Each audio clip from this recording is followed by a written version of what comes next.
Need a ride but don't know what to say? Let's get you moving without the stress. Hi everyone. I'm Jane. And welcome back to English in 5 minutes. Have you ever arrived in a new city, walked out of the airport, and realized you didn't know how to ask for a ride? Do you feel nervous about giving directions to a driver in English? Or maybe you're worried about understanding the fare. Today, we are diving into the world of taxis. You are going to learn the essential phrases for booking a car over the phone, communicating with your driver during the journey, and handling the payment like a pro. By the end of this video, you'll have the confidence to get from point A to point B anywhere in the English-speaking world. Last month, I was visiting Chicago. I had a very important meeting downtown, but it started raining heavily. I knew I couldn't walk, so I decided to call a local taxi company.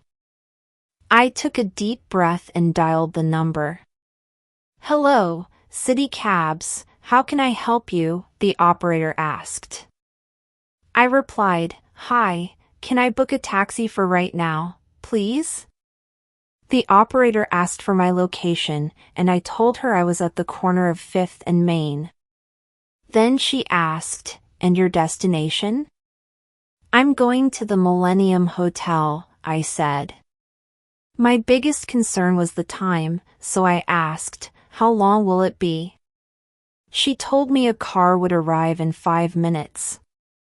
When the yellow taxi pulled up, the driver hopped out to help with my bag. I said, "Hi, could you pop the trunk for my suitcase?" Once I was inside, the real challenge began. The traffic was terrible because of the rain. The driver looked at his GPS and said, "The main highway is blocked. Do you know a shortcut?" Luckily, I had looked at a map earlier. I said, "Yes, please take the next right onto Oak Street. Then, go straight for 3 blocks.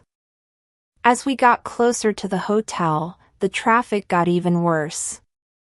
I realized it would be faster to walk the last bit. I saw a safe spot and said, "Could you pull over here, please? I'll walk the rest of the way." The meter showed $18.50. I handed him a $20 bill and said, "Keep the change." He thanked me, and I made it to my meeting just in time. That experience taught me something important. When you're in a taxi, you are the boss of the journey. Don't be afraid to speak up. A great tip is to use landmarks. Instead of just saying "turn left," you can say "turn left at the big pharmacy" or "it's right next to the bank." This helps the driver even if they have a GPS. Also, remember the difference between pull over and drop me off. You pull over to the side of the road, and the driver drops you off at your destination. Now, let's talk about a big debate in travel today: traditional taxis versus ride-sharing apps like Uber or Lyft. Many people prefer apps because the price is fixed and you don't have to speak to anyone. However, I think there is something special about traditional taxis. Local drivers often know the city's history and the best secret spots that a GPS might miss. Plus, in a taxi, you get a real chance to practice your English conversation skills. Which do you prefer? The convenience of an app or the local touch of a taxi?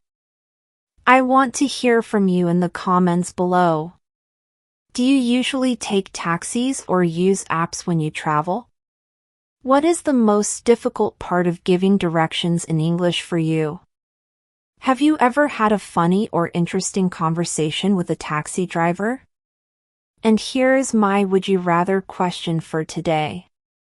Would you rather have a driver who is very talkative and friendly, or a driver who stays completely silent for the whole trip? If you found these phrases helpful, please give this video a thumbs up and subscribe to English in 5 minutes for more practical lessons. Don't forget to hit the bell icon so you never miss a trip with us. Thanks for watching, and I'll see you in the next lesson. Safe travels!